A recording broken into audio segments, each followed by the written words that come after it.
פרק אחד בתוך הספר הזה, שבעצם היו מקריאים אותו בבתי הכנסת בעבר, ואז הרבנים החליטו להוציא את זה מההפטרה. היום זה נחשב הפרק האסור. האם שמעת על זה עוד פעם? לא שמעתי על זה. האם את רוצה לראות מה נסתר בפרק הזה? יש לך את זה? יש לי פה בתנ"ך. צריך לדעת כמה שיותר על זה, האמת היא. בעצם בגלל זה אנחנו עושים את התוכנית הזאת, כי רוב האנשים לא קראו את הפרק הזה בכלל, כי לא קוראים את זה עוד בבתי הכנסת. הפרק הוא ישעיהו נ"ג, נבואה מאוד חשובה על מי המשיח יהיה, ולמשך 1,700 שנים, מאז שהוא כתב את זה, כמעט כל הרבנים וחז"ל האמינו שזה פרק שמדבר על המשיח.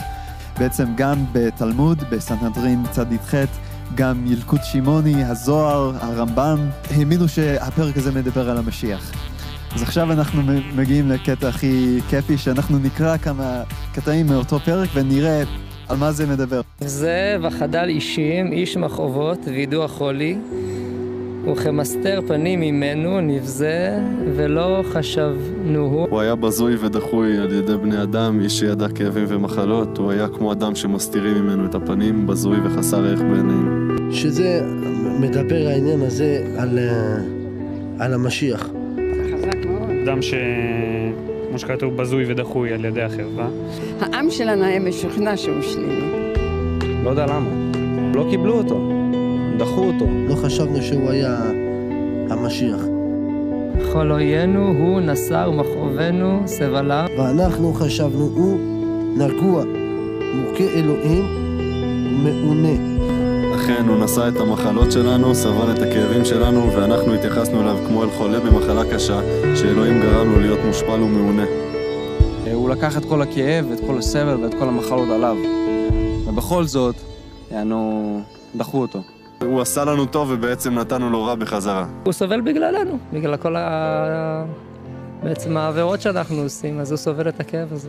הוא נתן לנו מעצמו, הוא סבל בשבילנו, הוא לקח את המחלות שלנו, את כל החטאים שלנו. מעוצר וממשפט, לוקח את דורו, מי ישוחח, כי נגזר מארץ חיים, מפשע עמי, נגע למו.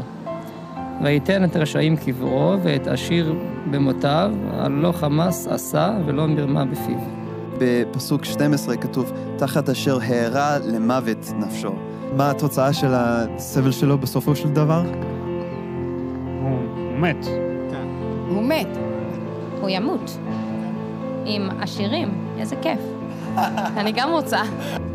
אז קיצר ישימו אותו על דברים שהוא לא עשה, וקיבל על זה. מעניין. הוא מת, אבל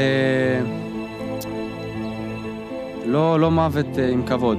קודם כל, האם זה משהו ששמעת על המשיח, שכל הדברים האלה אמורים לקרות לו? לא. זה לא. יש גם את התיאור הזה, לא רק בפסוקים אלה, אבל גם בזכריה, בדניאל, במקומות אחרים, וגם הרבנים העתיקים הבינו שהמשיח אמור לסבול. והוא מחולל מפשענו, מדוכא מעוונותינו, מוסר שלומנו עליו, ובחבורתו נרפא לנו. כולנו כצאן טעינו, איש לדרכו פנינו, והשם הפגיע בו את עוון כולנו. אבל הוא נפצע בגלל הפשעים שלנו, בגלל החטאים שלנו, הוא הושפל, נענש כדי שלנו יהיה שלום, ובזכות הפצע שלו נרפאנו. כולנו עבדנו כמו צאן, כל אחד מאיתנו פנה לדרכו, אבל אדוני הטיל עליו את האחריות על החטאים של כולנו. הבנתי, על פי הפסוקים, כאילו הוא יספוג את החולי והרוע שלנו, וזה ירפא אותנו, והוא בעצם יהיה בן אדם שנענש, שהוא ייקח על עצמו את כל אוקיי. ייקח את כל העוונות שלנו, ואת כל המכאובים, ואת כל מה שעברנו. הוא לקח על עצמו את הכל. שכל החטאים וכל הדברים הרעים וכל העונש הכבד, אלוהים כאילו הכניס את זה באדם אחד. אז על כל אחד מאיתנו לשאול, האם יש בי חטא? האם אי פעם גנבת משהו? אפילו משהו קטן, או משהו להוריד משהו מהאינטרנט שלא שייך לך? מי לא? למשל, האם אי פעם שיקרת? כן. בוודאי, כל אחד משקף. גם אני לא זכאי בזה. האם אי פעם חמדת? כן. ברור, אני חוטא גדול. וגם לפי התנ"ך, כל המחשבות וגישות הרעות שלנו, כמו אנוכיות או הגאווה או כל הדברים כאלה, הם גם נחשבים לחטא. אז אם למשל אנחנו היינו מקרינים כל המחשבות שלך, על מסך, וכולם שמכיר אותך היו רואים אותם. היית רואה רק מחשבות טובות שם, או גם כמה לא טובות? גם וגם, גם וגם, כן. קודם כל, ברור שתראה גם מחשבות לא טובות, אז כל האנשים, גם הצדיק שבצדיקים, יהיה להם מחשבות רעות בראש. אבל היו לפעמים מחשבות שהייתי אומרת, אם היא הייתה נעלמת זה היה טוב. אלוהים הוא קדוש וטהור לגמרי, והוא לא יכול להיות בנוכחות של חטא. אז זה בעצם, החטא שלנו מפריד אותנו ממנו, ומגיע לנו בסופו של דבר גם עונש. כתוב ביחזקאל 18 פסוק 4, שהעונש שמגיע לנו זה מוות. בסופו של דבר, הפרדה מאלוהים לנצח, כי... לא הייתי רוצה. אז בסוף אתה חושב שאתה צריך סליחה וכפרה על החטאים שלך, או לא? כן, 100%. גם אני, גם כולן בעצם, אין מישהו שלא. אבל יש גם חדשות טובות, כי אלוהים הוא לא רק שופט, הוא גם אבא שאוהב אותנו.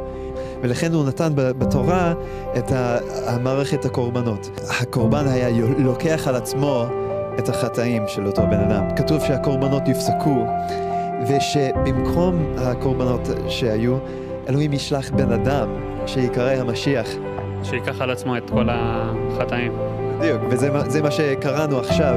אלוהים נתן לנו בתנ"ך תיאור מאוד ספציפית של מי המשיח יהיה כדי שנזהה אותו ולא נפספס אותו.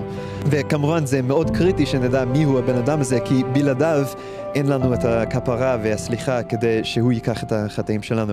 כתוב בדניאל פרק ט' שהוא חייב לבוא לפני חורבן בית המקדש השני. אז בעצם זה היה ב-70 לספירה. אז המשיח היה חייב לבוא לפני זה, לפי התנ"ך. כתוב גם במיכה ה' שהמשיח הזה יוולד בבית לחם. וגם כתוב בישעיהו, מה שקראנו עכשיו, ישעיהו נ"ג, שהעם שלנו נדחה אותו בהתחלה, ושהוא יסבול וימות. וכתוב בפסוקים אחרי זה, אחרי שהוא ימות, הוא יקום לתחייה, ואז כתוב שגויים רבים יקבלו אותו, והם יכירו את אלוהי ישראל בגללו. אז עכשיו, מהתיאורים הללו, מהתנ"ך, יש מישהו בהיסטוריה שהגשים את הדברים האלה? אני לא יודעת. לא, לי לא ידוע. לך ידוע? יש מישהו שהגשים את זה? לא, לא שאני חושב. יכול להיות שיש, ותגיד לי עכשיו, אני אגיד, כן, אבל עכשיו לא עולה לי לראש. ישו. שמע, שוב אני חייב להזכיר שאני לא מאמין בזה בכלל, אבל לפי הסיפורים וכל מה ששמעתי, כן, זה מתאים לישוע. עשו ממנו איש קטן על איש גדול, שהוא בעצם כן עשה מעשים טובים, והוציאו אותו בדיוק ההפך. תראה, אני מאמין שישוע, שבא לפני חורבן בית המקדש, שהוא הגשים את אלה בדיוק. הוא בא לפני 70 לספירה, הוא נולד בבית לחם, שהעם שלנו דחה אותו, הוא סבל ומת, אבל הוא קם לתחייה. היו 500 אנשים יהודים שראו אותו חי אחרי שהוא מת, והם כתבו עליו, וגם כמובן הגויים קיבלו אותו אפילו מיליארדים, והמשיח אמר, אני אקח את זה על עצמי, כל הסבל והעונש שהיה מגיע לכם, אני אקח את זה על עצמי. אבל כדי לקבל את זה, אנחנו חייבים לעשות מה שהיו עושים אז. מתוודים על החטאים, מצטערים עליהם, להתחייב לא לעשות אותם עוד, וגם להאמין ולהעביר את החטאים שלנו עליו.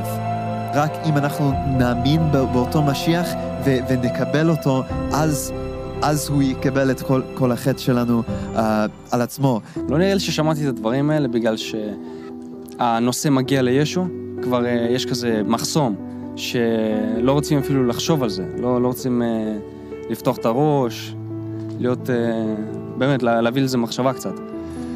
אז לא יודע, מסתכלים עליו כאילו, כן, כמו שכתוב בפסוק הזה, שדחו אותו.